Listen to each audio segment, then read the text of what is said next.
নতুন সিনেমায় জায়েদ খান, নায়িকা কলকাতার পূজা। এ সম্পর্কে বিস্তারিত জানো। নতুন সিনেমার ঘোষণা দিলাম, তাড়াহুড়ো নেই, আস্তে ধীরে সব জানানো হবে। কলকাতার অভিনেত্রী পূজা ব্যানার্জির সঙ্গে জুটি বেঁধে অভিনয় করতে যাচ্ছেন ঢাকায় সিনেমার নায়ক জায়েদ খান। পূজার সঙ্গে একটি ছবি ফেসবুকে পোস্ট করে ভক্তদের এই খবর দেন জায়েদ খান নিজেই।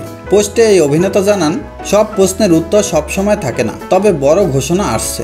অভিনেত্রী পূজা ব্যানার্জিও নিজের ভেরিফাইড ফেসবুকে একই ছবি একই ক্যাপশনে পোস্ট করেন। নতুন সিনেমার বিষয়ে জানতে জায়েদ খানের সঙ্গে যোগাযোগ করা হলে তিনি গণমাধ্যমকে বলেন, ঈদে আমার সিনেমা আসছে, সেটা নিয়েই ব্যস্ত আছি। নতুন সিনেমার ঘোষণা দিলাম, আস্তে ধীরে সব জানানো হবে।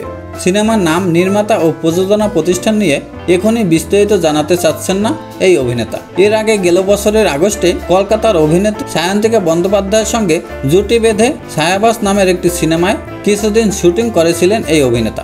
নানা ঝামেলার পর শুটিং বন্ধ হয়ে যায় সিনেমাটির। এবার পূজা ব্যানার্জির সঙ্গে সিনেমার খবর দিলেন অভিনেতা।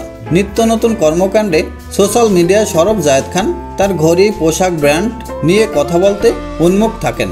কখনো সিনেমার প্রচারে ডিগবাজিও দেন, আবার তাকে নিয়ে মেয়েদের উন্মাদনার কথাও সংবাদ মাধ্যমের কাছে বলেন বুক ফুলিয়ে। পূজা ব্যানার্জির সঙ্গে সিনেমার খবরও প্রচারের নতুন কোনো কৌশল কিনা তা এখনও বোঝা যাচ্ছে না। আসলে ঈদে মুক্তি পাচ্ছে জায়েদ খান ও মৌসুমী অভিনীত সিনেমা সোনার স্বর। বর্তমানে সিনেমার প্রচারে ব্যস্ত চিত্রনায়ক। সিনেমাটি পরিচালনা করেছেন জাহিদ হোসেন, প্রযোজনা করেছেন জাহাঙ্গীর শিকদার। নতুন সিনেমায় জায়েদ খান, নায়িকা কলকাতার পূজা। এ সম্পর্কে আপনার মতামত অবশ্যই কমেন্ট বক্সে সবার সাথে শেয়ার করবেন। নিত্য নতুন খবর পেতে আমাদের চ্যানেলটি সাবস্ক্রাইব করে এবং আমাদের ফেসবুক পেজটি ফলো দিয়ে আমাদের সঙ্গেই থাকুন। সবাইকে অসংখ্য ধন্যবাদ।